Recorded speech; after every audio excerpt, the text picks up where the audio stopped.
The airport was buzzing with its usual chaos. Suitcases rolling across shiny floors, flight announcements echoing to the loudspeakers, and tired passengers lining up at every counter. But amidst the noise, a single cry rang out. "Sir, I swear, I didn't do anything wrong." A young black boy, no older than 16, stood trembling in front of a furious pilot, his backpack hanging loosely from one shoulder. His voice cracked with desperation as uniformed officers rushed toward him. The pilot's face was twisted in anger. "This kid tried to breach security," he barked, pointing at the boy. "I saw him sneaking around near the gate. He's up to no good. Call the police." Gasps spread through the terminal. Mothers pulled their children closer. Passengers whispered, their eyes darting between the boy's frightened face and the pilot's authority. The officers tightened their grip on their radios, ready to escalate. But the boy's voice shook with fear and truth. "I was just trying to find my dad. He works here, please. I didn't do anything." No one believed him. Not yet. But in less than an hour, the pilot would regret everything. Because the boy's father wasn't just an employee. He was the FAA administrator, one of the most powerful figures in aviation. And he was on his way. Darius was just 16, lanky and soft-spoken. The kind of kid who tried to stay out of trouble. Growing up, he was used to people underestimating him. Teachers who assumed he wasn't capable, strangers who watched him more closely in stores, classmates who mocked his quiet nature. But his father had always told him, "Son, you carry yourself with dignity, no matter what. You don't let their ignorance define you." That father, Marcus Johnson, wasn't just any man. He had worked his way up from a small-town airport technician to become the Federal Aviation Administration's administrator, one of the highest positions in U.S. aviation. His name commanded respect in boardrooms, government offices, and runways across the nation. But to Darius, he was simply Dad, the man who grilled burgers on Sundays, who taught him how to ride his bike, who insisted he read at least one book every month. This weekend was supposed to be special. Marcus had just returned from an international safety conference, and he promised to take Darius on a behind-the-scenes tour of one of the busiest airports in the country. For Darius, it was more than just planes and terminals. It was a chance to finally step into his father's world, to understand the legacy that Marcus carried on his shoulders. The airport itself felt like a universe. Passengers from every corner of the globe streamed through, speaking dozens of languages. Flight attendants wheeled by with polished smiles, and pilots in crisp uniforms strode with an air of authority. Security officers stood like statues, scanning faces and bags with an unyielding gaze. For Darius, it was both exciting and overwhelming. He clutched the strap of his backpack tightly as he followed the signs, looking for the staff entrance where he was supposed to meet his dad. But Marcus had been delayed in a last-minute meeting, and Darius, alone in this massive place, felt a nervous flutter in his stomach. He passed groups of businessmen scrolling through their phones, families juggling strollers and luggage, and airport staff in neon vests directing travelers with quick hand signals. Everyone seemed to know where they belonged. Everyone except him. And then it happened. He stopped near gate 34, trying to make sense of a confusing map on the wall. A tall man in a pristine pilot's uniform walked past, his hat tipped neatly, his shoulders square with confidence. The man noticed Darius standing alone, scanning the area, looking uncertain. The pilot's eyes narrowed. Something in his expression shifted. From curiosity to suspicion, he slowed his pace, watching the teenager carefully. To him, Darius wasn't just another passenger. He was a risk, someone who didn't look like he belonged in the secure area. Darius felt the stare, but tried to ignore it. He adjusted his backpack, took a deep breath, and muttered to himself. Dad said wait near the gate. Just wait. But the pilot wasn't satisfied. He circled back, his shoes clicking sharply against the tile floor. "You," he snapped. "What are you doing here?" Startled, Darius stammered. I'm just waiting for my dad. He works here." The pilot raised an eyebrow, his lips curling into a disbelieving smirk. "Your dad works here?" "Sure he does." "What is he?" "Baggage handler." "Janitor?" The words cut deep, sharper than the pilot realized, or maybe exactly as sharp as he intended. Darius felt his face flush with humiliation. But he stayed silent, his father's words echoing in his mind. Dignity, son. Always carry yourself with dignity. Still, the pilot didn't let up. He stepped closer, his voice rising just enough for nearby travelers to overhear. I saw you hanging around this gate. Sneaking looks. You planning to board without a ticket? Or worse? Heads turned. Whispered judgment spread like wildfire. To the strangers around, the uniformed pilot's word carried weight. And to them, Darius was just another suspicious kid in the wrong place. The tension in the air thickened. The boy was alone. The pilot had authority. And the first seeds of injustice had been planted. What none of them knew was that this single moment of humiliation, this false accusation, was about to set off a chain of events that would shake the airport to its core.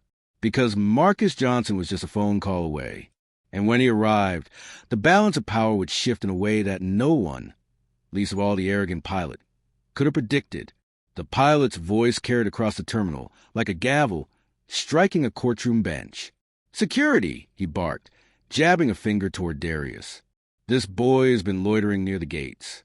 I think he's trying to bypass security checks." Two transportation security officers, already on edge from a long shift, approached with practiced seriousness. Their eyes flicked from the pilot, an authority figure in a crisp uniform, to the teenager, who looked every bit the stereotype of suspicion in their minds. Young, nervous, alone, and black.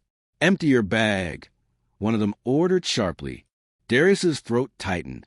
Passengers nearby froze, the air buzzing with curiosity and judgment. Mothers hushed their children. Fathers whispered, "Something's going down." People pulled out phones, recording, eager to capture drama. With trembling hands, Darius unzipped his backpack. Out spilled ordinary things, a notebook filled with sketches of airplanes, headphones tangled around a phone charger, a half-eaten granola bar, and the novel his dad had insisted he bring. Hidden Figures, a story about black mathematicians who transformed aviation history. The officer pawed through the items, holding them up as if they might explode. The pilot crossed his arms smugly, shaking his head. "Looks like he ditched whatever he had before you arrived." "Sir, please," Darius pleaded, his voice cracking under the weight of humiliation. "I didn't do anything wrong. My dad works here. I'm just supposed to meet him." The pilot sneered. "Sure, that's what they all say. You're in a restricted area, and I won't let some troublemaker jeopardize airport security." One of the officers stepped aside, radioing for backup. Within minutes, two uniformed police officers arrived, their presence heavy with authority. The sight of them made Darius's chest tighten. He remembered his father's warnings. Stay calm. Keep your hands visible. Don't give them an excuse. The crowd grew thicker. Some passengers whispered in sympathy, but more believed the uniformed man's story. After all, who would doubt a pilot? A woman in a business suit muttered, "These kids think they can get away with anything." A man in a baseball cap scoffed. "Bet he was trying to steal something." Each careless word struck Darius like a lash, feeding the narrative being built around him. The police officer stepped forward, his tone clipped. "Son, stand up straight. We're going to ask you some questions. Do you have identification?" Darius fumbled in his pocket, pulling out his school ID. The officer glanced at it with a smirk. "High school student? Doesn't explain why you're wandering around restricted zones." The pilot cut in again, seizing the moment. He's lying about his dad. If his father really works here, where is he? Why isn't he with him? You need to detain him before he causes real trouble. Darius's heart hammered. He had texted his dad earlier, but Marcus hadn't replied. Likely still in the meeting. He pulled out his phone, clutching it like a lifeline. "I can call him. Please, just let me call him." But the officer snatched the phone before he could dial. "Not yet." The crowd gasped. Darius's eyes burned with tears, not just from fear, but from the crushing weight of injustice. His words meant nothing against the uniformed voices around him. The more he spoke, the guiltier he appeared. Minutes dragged like hours. The officers questioned him relentlessly.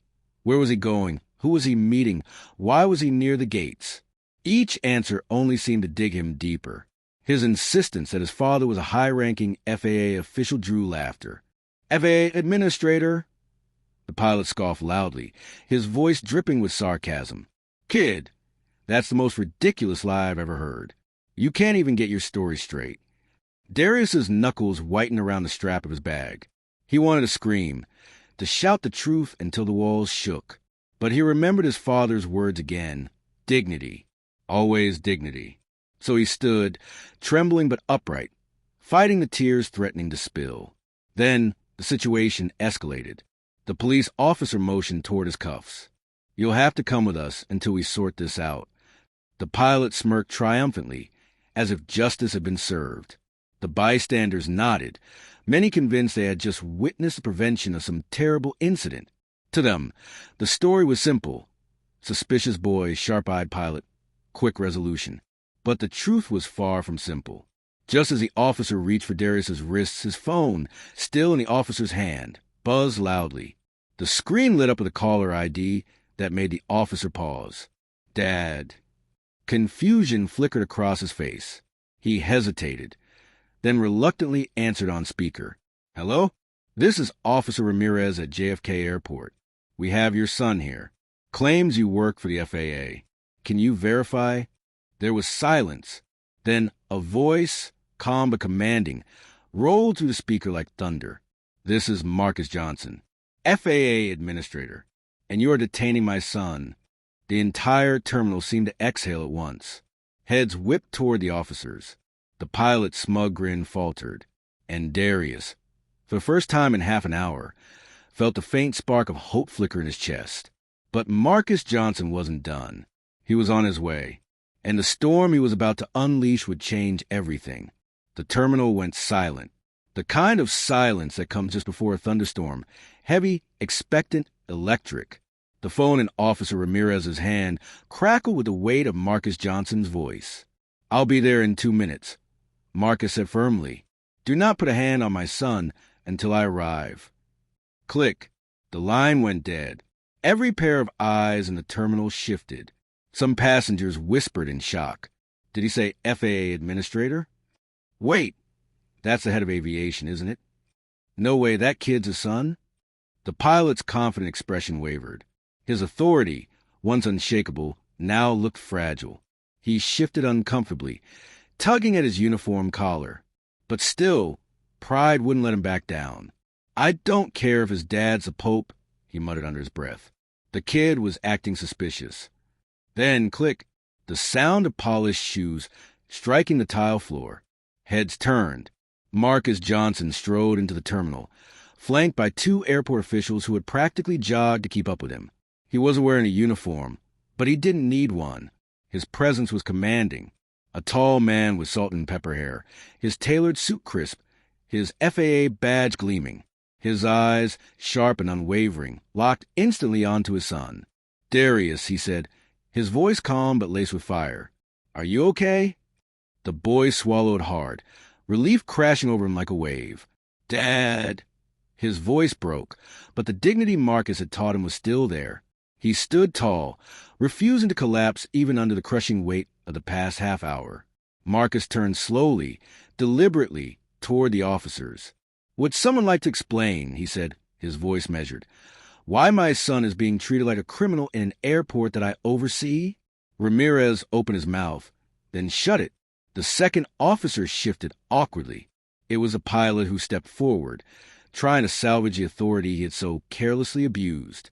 Sir, with all due respect, your son was loitering near a restricted gate. He refused to answer my questions properly. I was concerned about security. Marcus's gaze cut through him like a blade. Concern about security? Or about the color of his skin? The words hit the air like a gunshot. Gasps rippled through the crowd.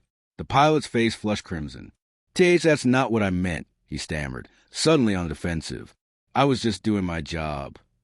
"Your job," Marcus snapped, his voice finally rising, "is to ensure the safety of passengers, not to harass teenagers for existing in spaces they belong to. My son had every right to be here. Every right. And instead of offering help, you chose humiliation. Instead of asking questions with decency, you chose accusation. You saw a young black boy alone and you assumed the worst." His words rang out, filling the terminal. carrying years of history, years of injustice, years of moments just like this one, magnified 100-fold because this time it was his child. The officers shifted uncomfortably, realizing the enormity of their mistake. Ramirez cleared his throat. "Mr. Johnson, we didn't know." "That's the problem," Marcus cut in, his tone sharp. "You shouldn't have to know. Every child, every person who walks through this airport deserves dignity. My son shouldn't need my title to be treated fairly." The pilot tried to interject again, but Marcus turned to him with an icy stare that silenced him mid-breath. "I'll be filing a formal report," Marcus said. "I'll make sure the FAA and your airline are both aware of what just happened here. And I promise you, there will be consequences." The crowd, silent until now, erupted in murmurs. Some people clapped quietly. Others shook their heads in shame, realizing how quickly they had believed the worst. Darius stood close to his father, his chest rising and falling as the adrenaline drained from his body. For the first time since the nightmare began, he felt safe. The pilot, however, stood pale and speechless, stripped of the power he thought his uniform gave him. The smug confidence that had fueled his false accusations was gone, replaced by the cold, crushing weight of regret. In that moment, it was clear the storm Marcus Johnson carried into that terminal was not just for his son, but for every person who had ever been judged unfairly, silenced, or humiliated simply because of who they were. And the pilot knew he wasn't just facing an angry father. He was facing a man who had the power to reshape his entire career. The police officer stepped back, visibly uneasy, as Marcus Johnson finished speaking. The weight of his words lingered in the air like smoke after a fire. Passengers, who had earlier looked at Darius with suspicion, now looked at him with something closer to shame. Some avoided eye contact altogether, embarrassed by their silent complicity. One of the airport officials accompanying Marcus finally stepped forward.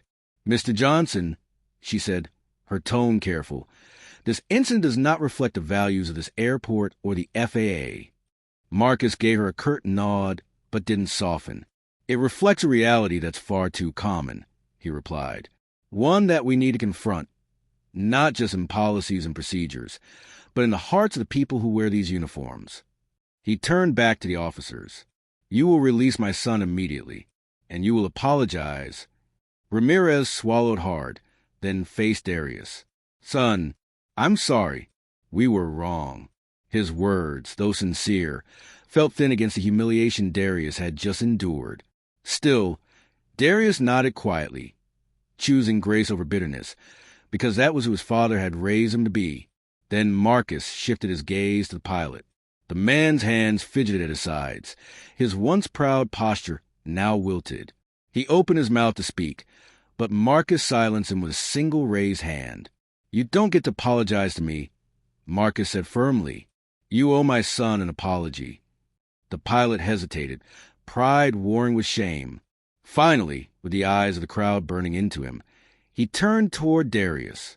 His voice was stiff, forced, but the words were clear. I was wrong. I misjudged you. I'm sorry." Darius looked at him, meeting his eyes steadily. For a moment, the boy's innocence and dignity outshone the man's arrogance. "I forgive you," he said softly, though the tremor in his voice carried the weight of what it endured. The pilot blinked, stunned. Forgiveness was the last thing he expected. And in that moment, he realized just how small he had been, not just in his actions, but in his thinking. Marcus placed a hand on his son's shoulder, guiding him away from the scene. As they walked together through the terminal, the crowd parted in silence, some murmuring apologies, others nodding in respect. Darius held his head high, no longer just a boy who had been humiliated, but the boy who had shown the strength of quiet dignity in the face of injustice. Outside the terminal, the weight of the moment finally broke. Darius leaned into his father, his voice shaking. "Dad, I thought they were going to arrest me. I thought—" Marcus pulled him close, his tone fierce but steady. "Listen to me, son. They may try to break you, but you are unbreakable. Do you understand? You did nothing wrong. Never forget that." Tears finally slipped down Darius's cheeks, but they weren't just from fear anymore. They were from relief, from love, from the realization that he wasn't alone. In the days that followed, the incident made headlines. Passengers had recorded everything, and soon the video was everywhere. On social media, on the news, in living rooms across the country. Pilot calls police on black teen. Turns out his father runs the FAA. The pilot was placed under investigation. His career hanging by a thread. More importantly, airports across the country began reviewing their bias training, forced to confront uncomfortable truths about how authority and prejudice intertwine. For Darius, the experience left scars, but also strength. He understood now, more than ever, the weight of his father's lessons. He knew the world could be cruel, unfair, even dangerous. But he also knew he carried within him something far greater than fear: dignity, resilience, and a legacy of strength. One evening, as he and Marcus sat on their porch, watching planes cut across the sunset sky, Darius finally asked a question that had haunted him since that day. "Dad, will it ever change?" Marcus was quiet for a long time, the hum of distant engines filling the silence. At last he spoke, his voice heavy but hopeful. "It will, son. Maybe not all at once. Maybe not everywhere. But every time someone stands up, every time someone refuses to bow their head, every time someone chooses dignity over silence, it changes. Piece by piece, it changes." Darius looked at the horizon, the streaks of orange fading into deep blue. For the first time since the airport, he felt something stronger than fear. He felt hope, and as the plane soared above, he whispered to himself the words his father had always told him, words that now felt like a promise. "Always carry yourself with dignity."